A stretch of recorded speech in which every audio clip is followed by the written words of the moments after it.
The low desert in beautiful Tempe, Arizona. This is Politics and the Past with Robert Ferguson, brought to you by the Center for American Institutions. Today, I am joined by a very special guest. And because of technology, amazingly, we can do this podcast literally from other ends of the world. This is awesome. Um, Aakriti Sethi is a doctoral candidate at JNU in Delhi, India. And more importantly, she is taking time out of a busy wedding planning schedule in order to be here. Creedy, congratulations. Thank you so much, Rob. Thank you. Creedy, when is your wedding? And what's the state of the what's the state of the frantic planning at this point? I think less than 14 days left. Yeah. I think 14 days Wow, to go. Yeah. And it's been quite 14 hectic, days. to be honest. I can imagine. Now, my understanding of Indian weddings is that 14 days. The actual wedding might last 14 days when all Uh, is said and done. no, luckily for me and my family, I think 2 days are enough. So we are trying to squeeze in as many traditions and rituals as possible in 2 days. Well, again, thank you very much for taking some time out. And again, I know I cannot imagine how hectic your life is right now. So thank you very much. Um, and once No, again, no problem at all. congratulations. No problem at all. Thank you. So Akriti, you're a PhD candidate and you're in international affairs, correct? Or is it political Yes, science? it's Okay. international relations. My specific area of interest is US. So I'm in the American Center of GNU New Delhi. Okay. So how big would the American Center be at JNU? And So JNU is one of the foremost university that introduced international relations to the Indians. So it has been running for quite some time. If you may look into it, the alumni of JNU who have graduated in IR, uh, that alumni is vast. Our current foreign minister, our current finance minister, all of them are JNU alumni. And American Studies specifically is one of JNU's key areas, which they tried to cement. And now, because of that, a lot of private universities are also adopting this study. So it's been quite interesting that ways. interesting. And I mean, I think this is something that I think is so interesting.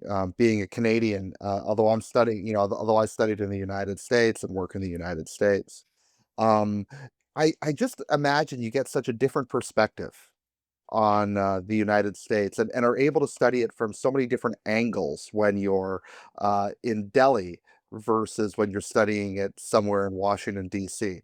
Um, what's your sense? Like, what um, when you're studying the United States and American foreign policy from the other from somewhere on the other side of the world, how do you think that would relate? I know you've never studied it in the United States, but just as a sense, how do you think that would be different from somebody analyzing it and studying it in the United States?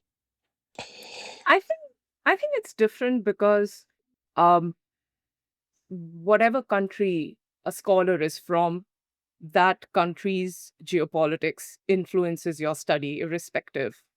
How an American treats the American studies will be very different from how an Indian looks at it. Um, our strategic culture has influenced how we look at the world. In a lot of aspects, we find certain similarities, but we are also very quick to understand the differences or the difference of opinion we hold about probably some really big, important issues. So I think it helps us understand the world better when you are not one of the state's, student involved, if you're getting what I mean. So as an Indian, probably I'm able to see the foreign policy a little more objectively in certain aspects. I think that stands true for every person in the world. If you're looking at something as a third person, there is a certain element of objectivity. So I think that element helps us to understand this field a little better, maybe. Yeah, well, differently anyway, and I mean, and I think that one of the things that you recognize if you're. I think when I speak to people who've studied the United States from outside the United States, is Yeah. they're able to understand effects and consequences. Yeah, absolutely. Um, Perhaps in at least a sharper and more acute way than, True. sometimes when you're studying from things in the United States, when you're focused so Mm. much on process in the United States, Yeah. when you're Yeah. studying these things. So, um, well, anyway, Akriti, I wanted to bring you on for a couple of reasons, but one of the things is that you're doing a really interesting dissertation, and I was hoping that you could talk a little bit about that. Um, we're at this really interesting inflection point in Mm. American foreign relations, in the world, frankly, and Yeah. your work is related to that. So, Akriti, can Yeah. you tell me a little bit about about your dissertation?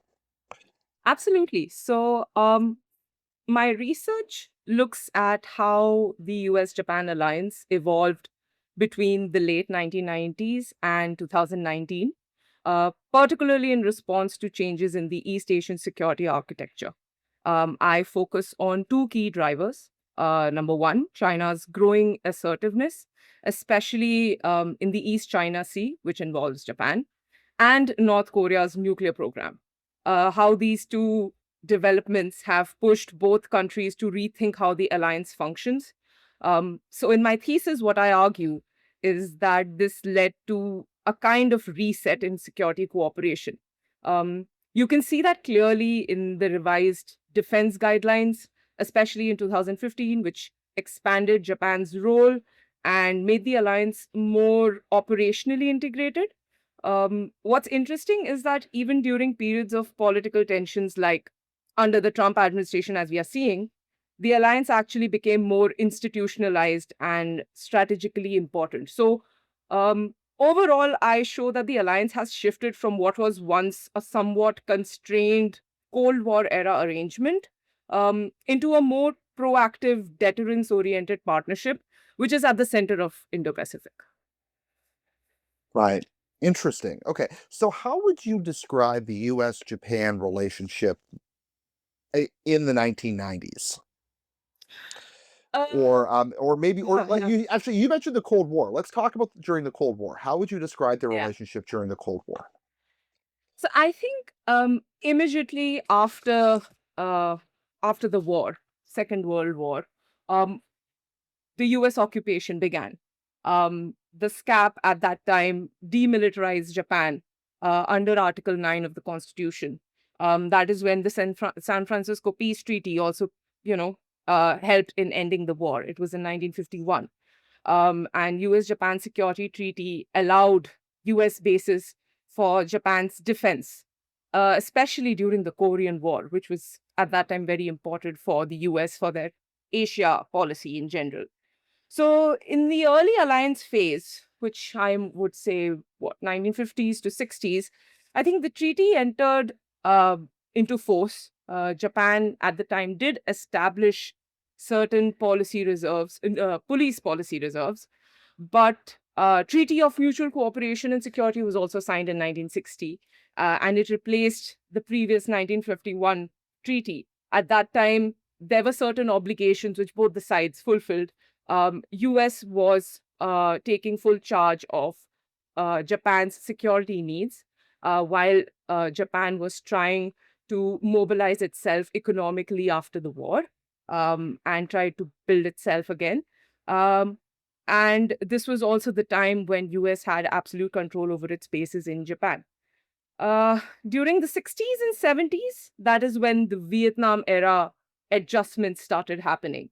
Um, when US opened relations with China, that was a shock for Japan because up until then, Japan was unaware that US is being flexible about its Asia policy. But despite that, Japan worked its way around and the relationship came into full momentum. But even at that time, Japan was at the back front when it comes to security. Uh, US was taking proper care of Japan as Japan was trying to fulfill its burden sharing responsibilities. Again, things became intense between both the countries during the 80s and 90s because of the economic friction. As Japan started growing economically, um, US worries came into picture. That was when everyone started declaring that, okay, Japan might one day surpass America in terms of economics.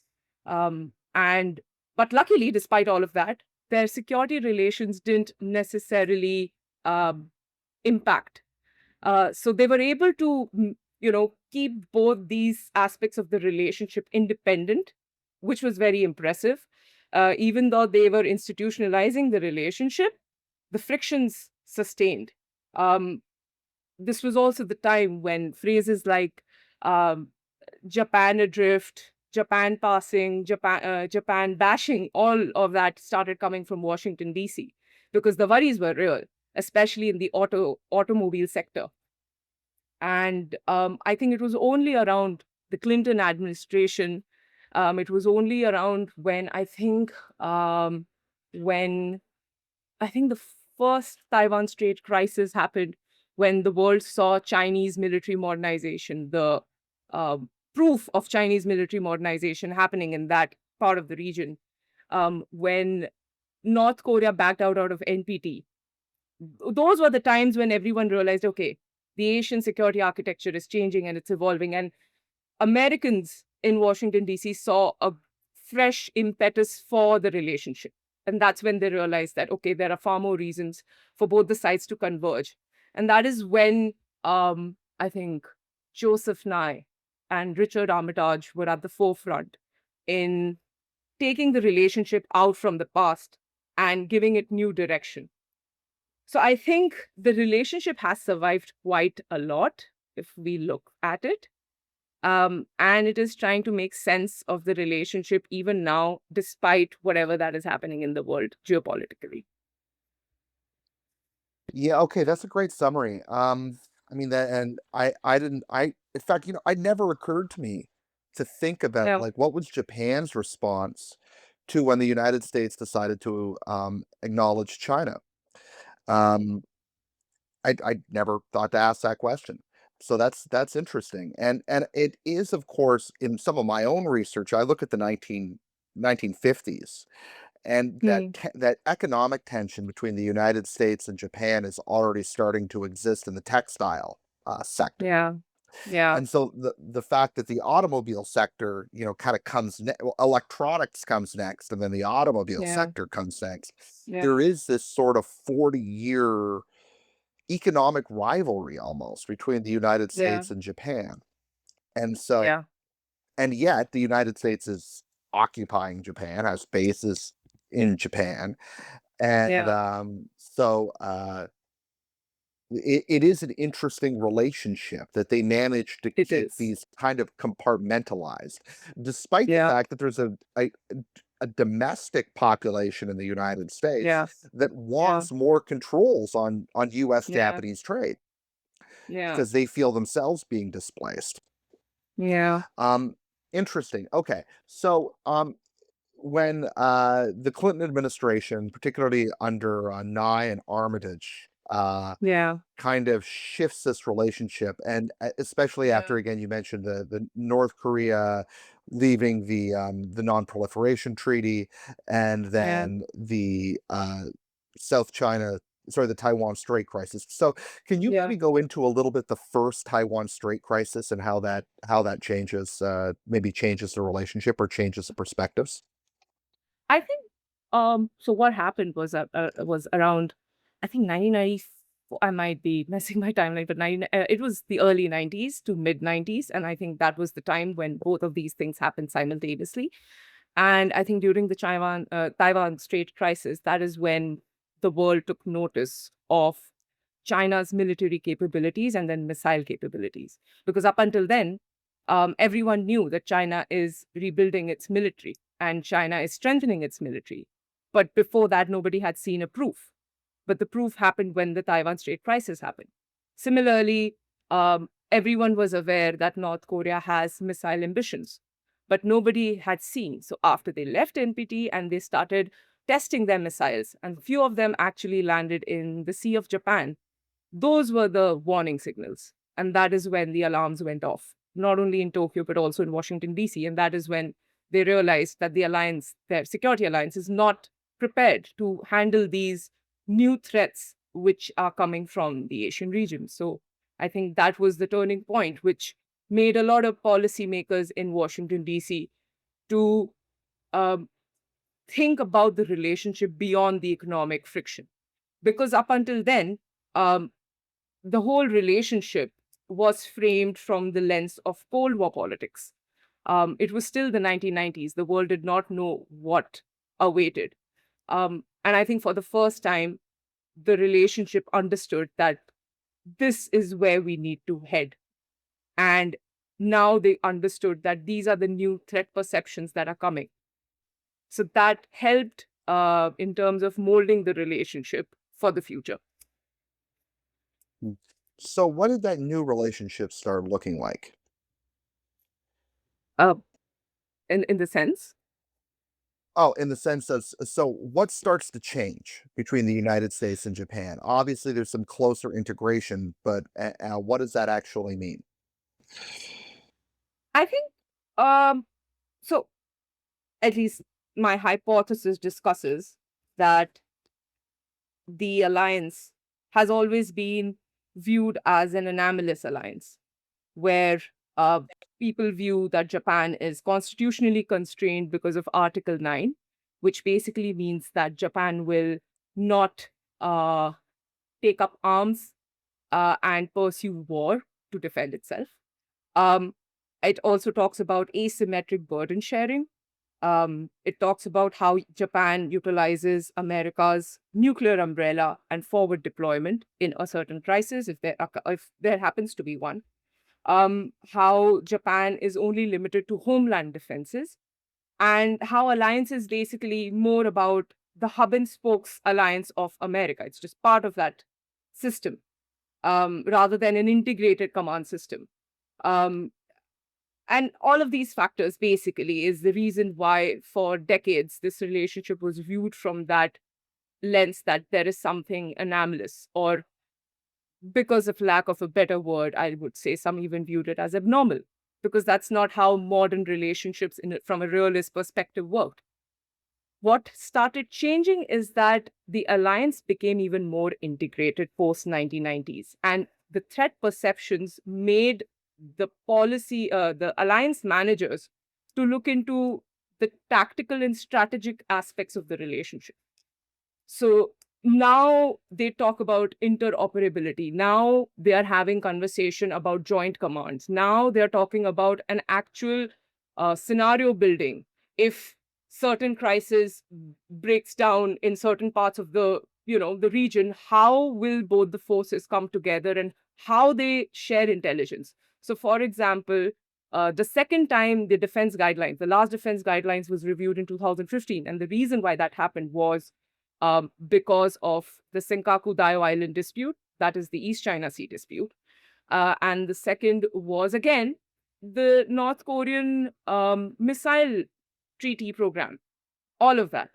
That is when, um, since then, particularly even before that, for that matter, America has made it very clear that Senkaku Daio Island come under the ambit of the alliance treaty. That means that if a scenario comes where an actual war breaks out, Americans will defend or help defend Japan, including the Senkaku Daio Islands, which is telling because that wasn't always the case. So, what Mm. I'm trying to say here is that the security changes in the region, they escalated at a very fast speed. All these changes that have happened in the alliance, they have happened from the 1990s to 2025. Whereas the overall alliance, if we go back to their history from 1950s to 1990s. That was a lot of decade of institutionalizing it without yet having strong um, convergence of strategic ambitions and strategic goals. So that says a lot about how the geopolitics has heavily influenced the relationship. Yeah, I mean, I think that makes a lot of sense, and it's sort of this recognition post Cold War that Yeah, the United States was going to have to rely on Japan for yeah, aspects of the Pacific security yeah, infrastructure. It wasn't going to be yeah, just Japan, you do what we say. All yeah, right. It yeah, was we cannot actually the United States itself yeah, cannot requires, as you mentioned, the hub and spoke kind of nature of the yeah, US alliance yeah, system, yeah, um, required a certain degree of empowerment to Japan, and yeah, the fact that yeah, there was going to have to be more of a partnership when it yeah, came to confronting yeah, the emerging North Korean and Chinese threat.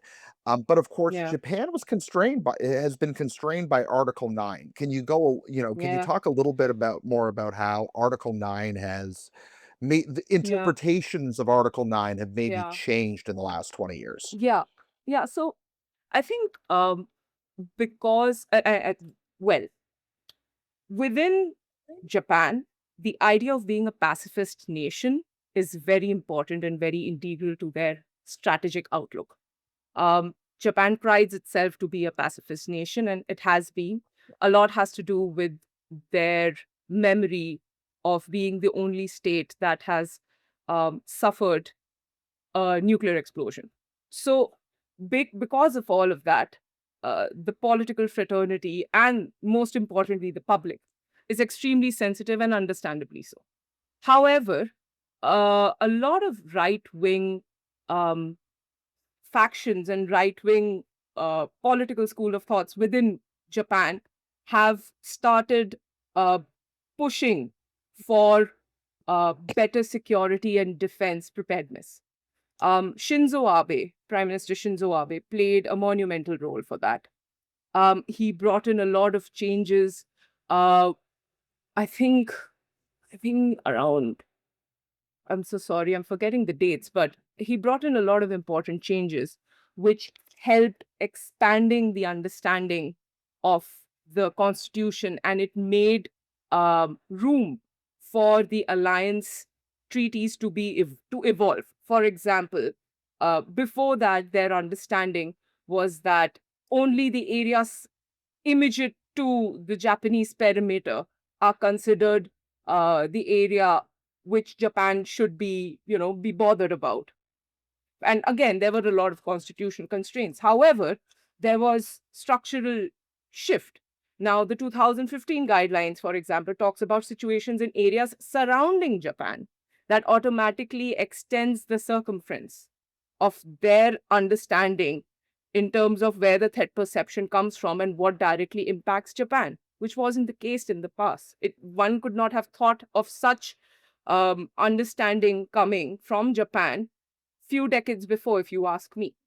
But all of that happened Right. because the right in Japan, the right wing politics in Japan, they argued about it. And to be fair, their arguments landed very well in Japanese diet because of whatever that was happening around them. Because every few days, you're hearing in the newspaper that a missile from North Korea is landing in your backyard, just few kilometers from your coast. So, all those things helped the public to understand that these changes are important and integral. Or, for that matter, the kind of friction Japanese and Chinese faced at the peak of East China Sea disputes, which was 2014, 15, to, early 2010s to mid 2000s, 2010s, and now it's again back in the news. If you look at the news, the Senkaku Daio Island dispute is again back in the news. So I think all these developments helped the Japanese public and the Japanese politics understand that a change for need is definitely necessary. Yeah, I mean, I think it's sort of this notion where, let's just say, hypothetically, the China had had invaded and reintegrated Taiwan back into mainland China. I Yeah, mean, if you're Japanese, if you're a Japanese person, that yeah, is fundamentally reshapes your security concerns and your yeah, strategic environment. And so the yeah, idea that constitutionally you could not really do anything about that or participate in yeah, doing anything about that until your home yeah, islands were under threat is yeah, you know, that's a difficult notion to swallow because yeah, obviously, if the People's Republic of China controls Taiwan, that fundamentally reshapes everything if you're yeah, Japanese, your yeah, strategic environment. So, or and it's not like in the Cold War before where you had sort of the split on Sakhalin Island between the yeah, Soviets and the yeah, Japanese, right? Where that was yeah, sort of a more obvious, that was a yeah, constitutional threat that could be, or that was a threat that Article 9 could accommodate. But Taiwan is yeah, the Taiwan or Senkaku Island are yeah, different.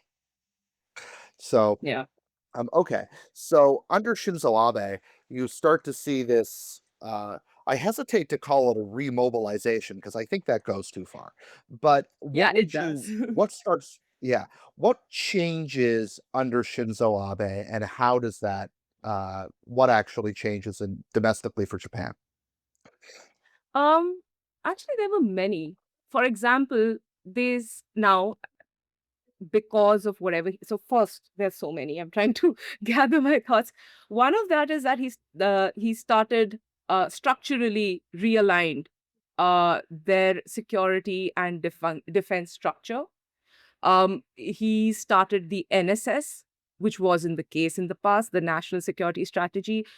He started doing those annual reports, which wasn't the case in the past. He aligned a lot of security meetings, which weren't that frequent and often in the past administrations. He basic uh, uh, I think weapons exports, that wasn't the case. They never did that in the past, but they started interacting with weapons exports and imports more actively. The defense budget, there's always been a cap, never beyond 1%, because the right wing, the Shinzo Abe, the Shinzo Abe school of thought from the right wing has argued so much that now we are looking at the possibility of Japan having 2% of its GDP as its defense budget, which was unthinkable at one point. So this change started happening from there. So now, in many ways, Japan is being proactive. Now now the current prime minister is talking about counter-strike capabilities, which was unheard of. So all of those changes began from Abe, major ones, I would say. I mean, I'm sure you can trace back few before him also, but he was one of the main leaders who I would say brought the change. Yeah, this is an enormous cultural and strategic shift for Japan. Yeah, I don't think I from this side of the world, it's sort of hard to conceptualize what a significant shift that is. Where yeah, for 70 years, 60 years anyway, yeah, Japan was not only constrained diplomatically and legally, but yeah, there was a significant attempt by not only the United States but Japanese governments in order to create, as you said, this sort of pacifist society, much like hmm, what happened in Germany. yeah, And but those pacifist societies can't last forever yeah, as new threats emerge, yeah, or in the case of Germany, maybe old yeah, threats reemerge. But the as those threats emerge, and this isn't the Cold War. The United States yeah, domestic population won't accept the sort of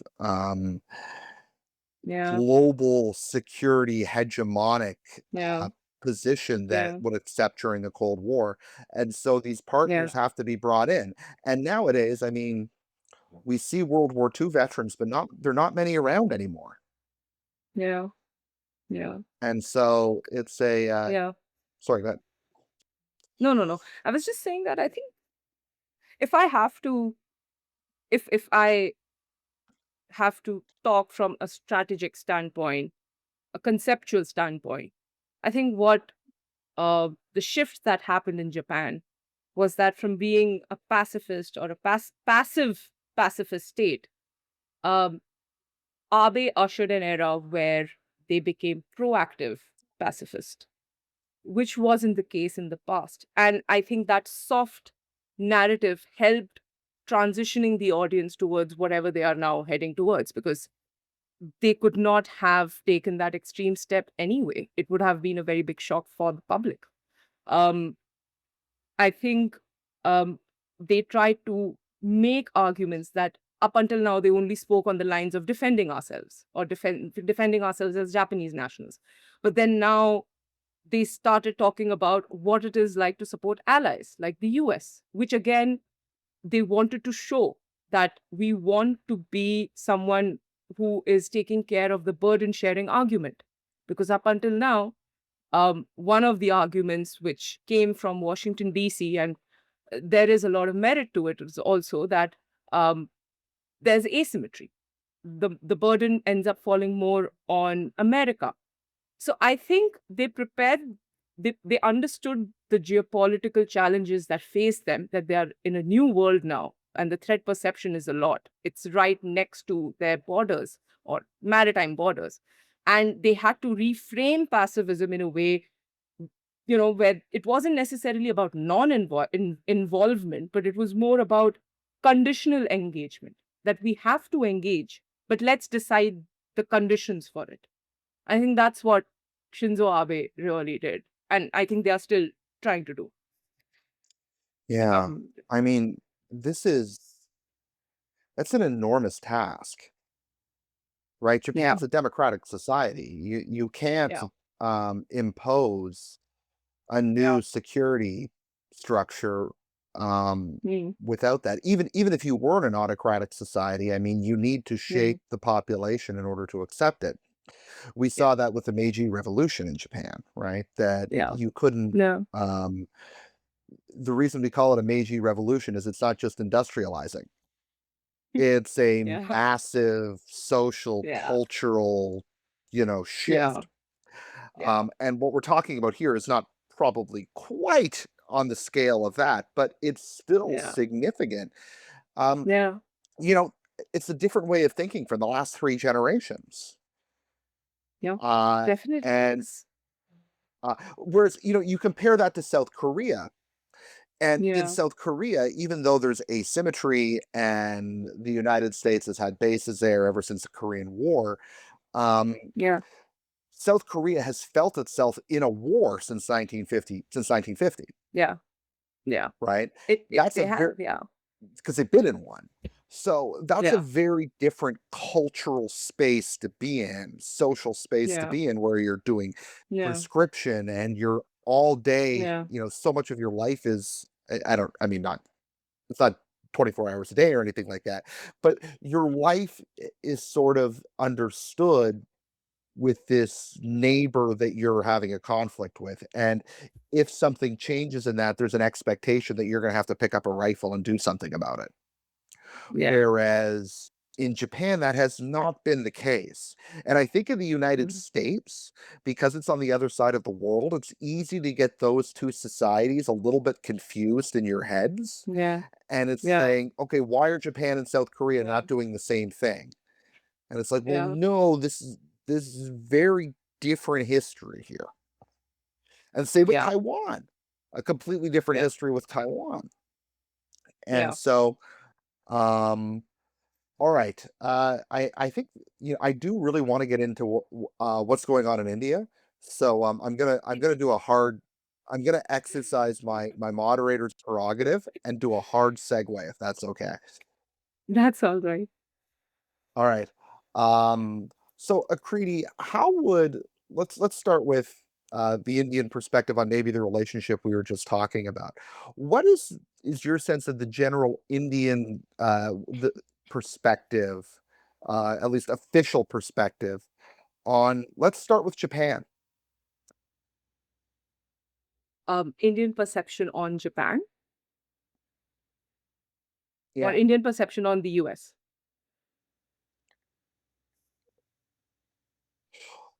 wherever you want to take it. Okay, I will start with the US and then I think I'll get into Japan. Um, I think so. Okay, historically, the relationship between India and US it transitioned from Cold War estrangement because at the time, US was involved in in a heated rivalry with USSR, and there were blocks, and India was not part of either of them. And India at the time was non-aligned, and that didn't really go well with the Americans. And all of that Cold War experience led to a certain estrangement. However, things started changing, I think, from 1991, when India opened its economy. I think liberalization, globalization, privatization was introduced in India. And I think the world started, moving towards a post Cold War era.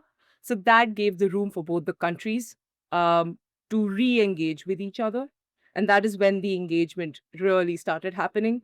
Um, it has now probably, I think it has more or less reached to a situation in current times where there is a lot of strategic convergence. However, despite massive strategic convergence, I think it is still constrained by certain asymmetries. And I would not say in terms of capabilities, because that's a different, conversation altogether. But I think um, it's more about asymmetry and expectations in terms of what US expects of India and what India expects of the US and how they look at the world in general and their lens to see.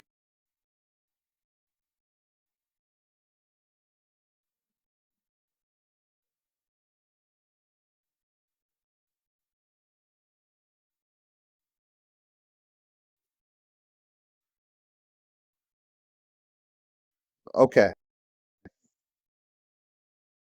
No, I was just gonna say, I was hoping you could talk a little bit more about what you mean by convergence.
I mean, well, and never say never. I mean, we both live in countries where giant seismic shifts can happen electorally at any given moment.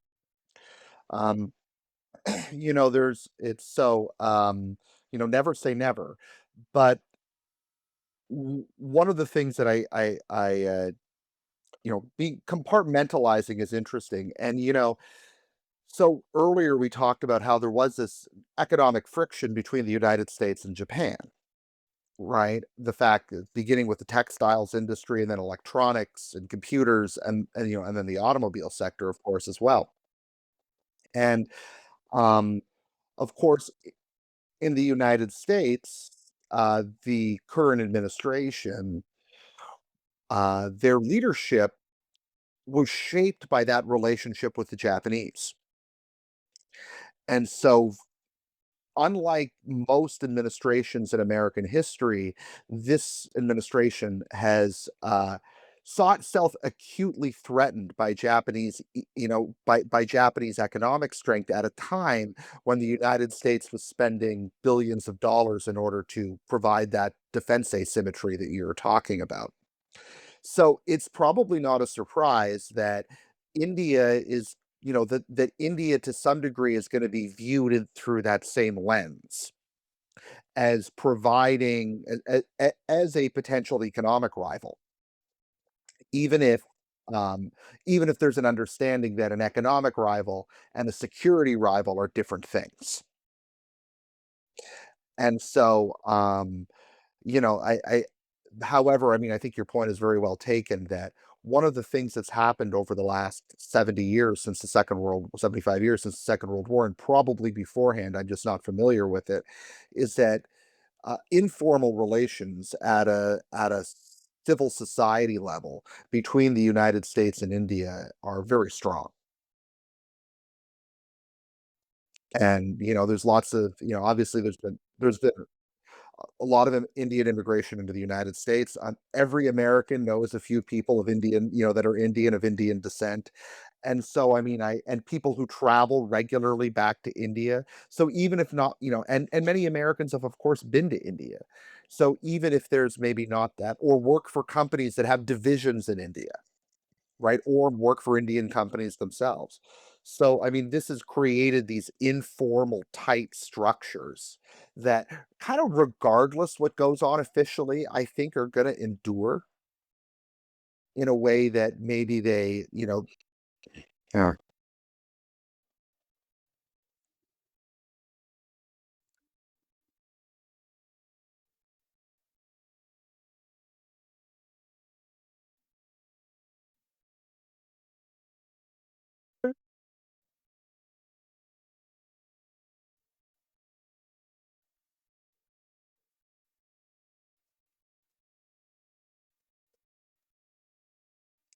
In India.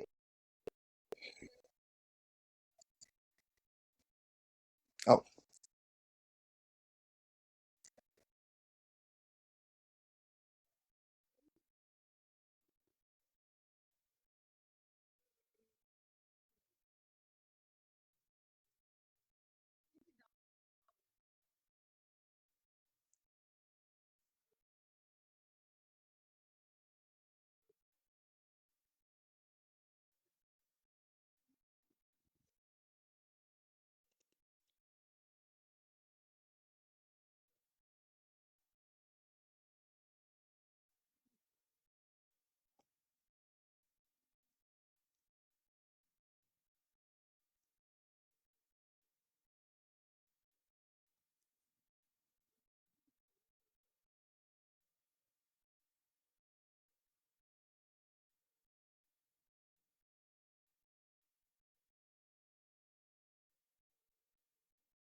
okay. Can you just Creedy, sorry to interrupt. Can you explain balancing?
Mm.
Sure.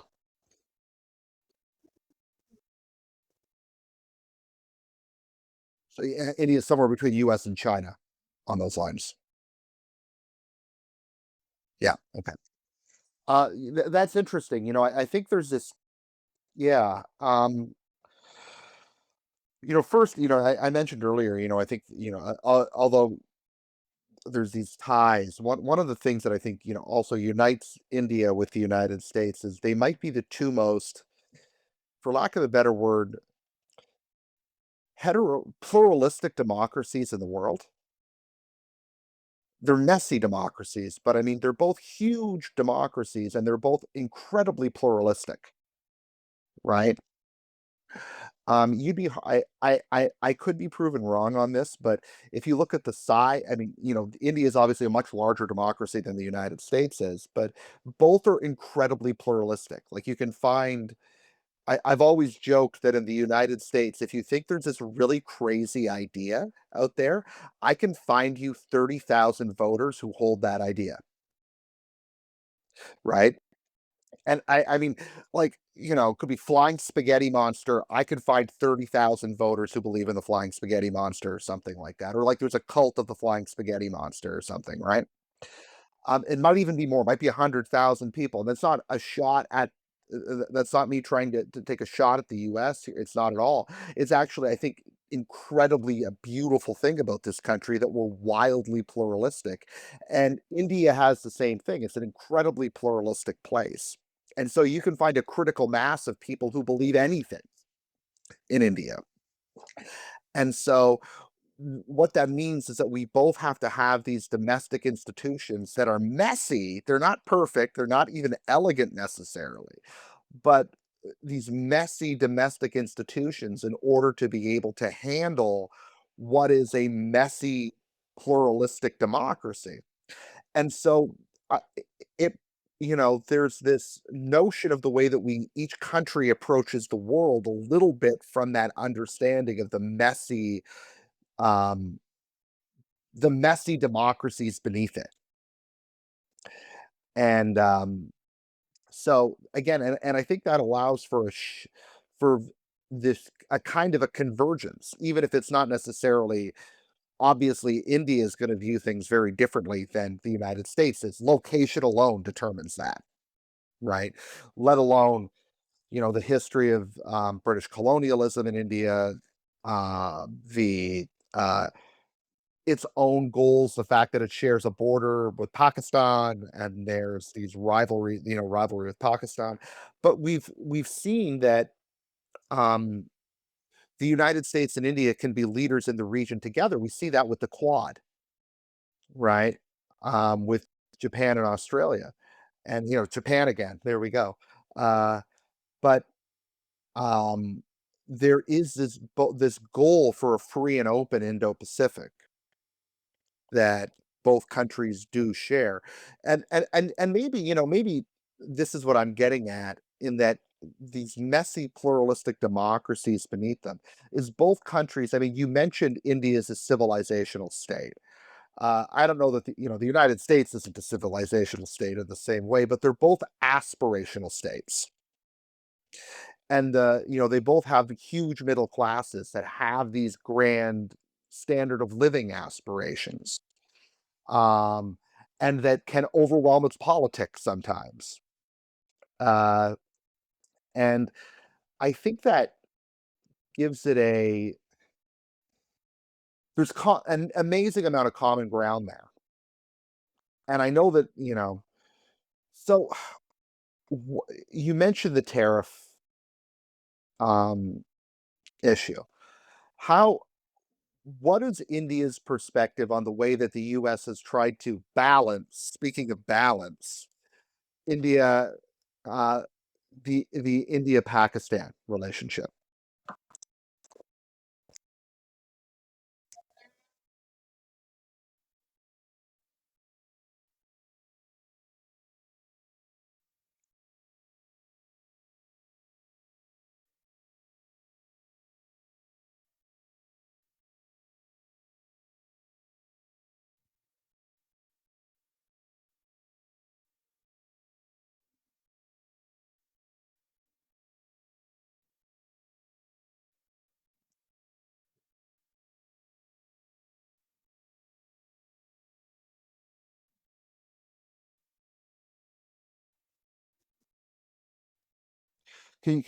Can you explain the Pahalgam attack for a second?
And I'm just gonna jump in here. And Operation Sindhu was to track down the perpetrators in the TLF, I believe, was the group, and to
It was 2025, right? Yeah, yeah.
Yeah,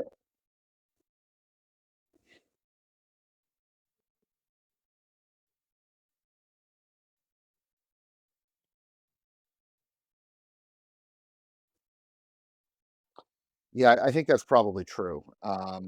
And I did I wasn't sure how the average Indian person felt about Trump trying to take credit for that, but I do know how how Modi felt about it, and he was not happy. And that did put some significant personal strain on the relationship between Modi and Trump. Um, and here's the thing: is that the India, India, and the United States are going to work together, but they're also going to pursue independent foreign policies. There's never going to be anywhere near the same type of convergence on foreign policy that you might see between the United States and Japan, as you'll see between the United States and India. And again, part of that is, again, India's perception of itself. Part of it's the Americans' perception of itself, but a big part of it is that the United States, frankly, and especially the average person in the United States, however sympathetic and however much may like Indian people, doesn't care at all about Kashmir, right? The average American does not care about Kashmir, and which is so. I think from the American perspective, I think it's mostly why can't you guys figure this out? Right?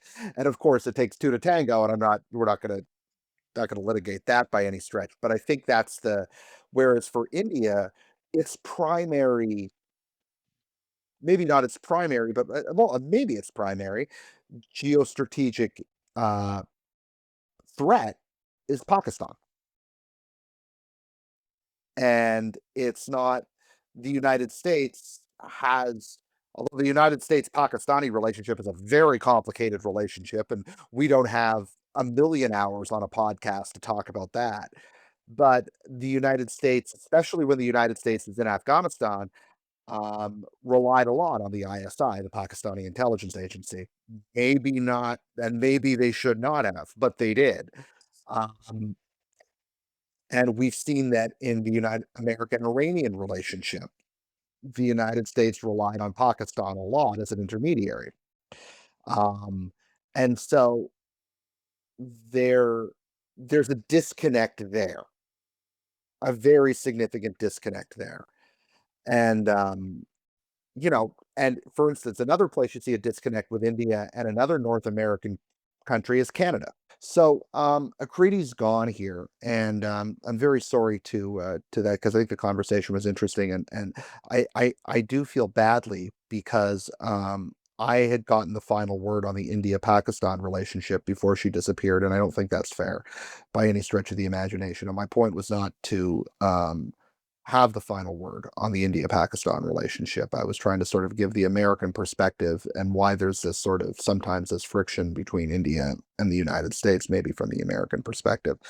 And I was going to talk a little bit about the Canadian tension with India at this point, which has to do with diaspora politics, and we don't really have time to get into it. But anyway, the overall point that I was trying that I think Akriti and I were trying to get at is there's a lot of opportunities for convergence. There's a lot of work that goes on already between the United States and India, and they both have this shared geopolitical foe. They both have this shared desire to keep the Indo-Pacific free and open, which is sort of the mantra of the Quad, which is a security relationship between the United States, India, Australia, and Japan, and that it's a relationship that I think both countries recognize as important. And the further we get uh, into the 21st century, especially this relationship, this sort of shared synergy on technology, and is going to bear more and more fruits. And as the Indian economy continues to grow and the Indian middle class continues to grow, um, India is it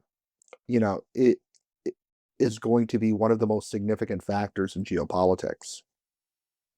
And so, anyway, I'm not sure if I think Akriti is back here. I've been filibustering, I think, pretty successfully for the last couple of minutes. But what anyway, what I'd sort of summarize by saying is that moving forward, the United States and India, as India continues to, its economy continues to explode, frankly, it's, not develop, it's explode, and becomes one of the economic leaders in the world if it isn't already.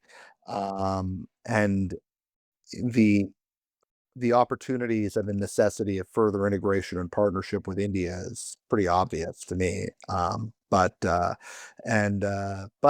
going to be, relationships this relationship is going to take time because it's not necessarily built on it's it's a pretty new relationship in the world. Anyway, Akriti, unfortunately, yeah, the technology has failed us a little bit here. So I will just conclude here by saying thank you very much to Akriti for taking time out of her busy wedding planning. And thank you very much for those listening. Will be, again, thank you very much. And I will be back later this week. Thank you.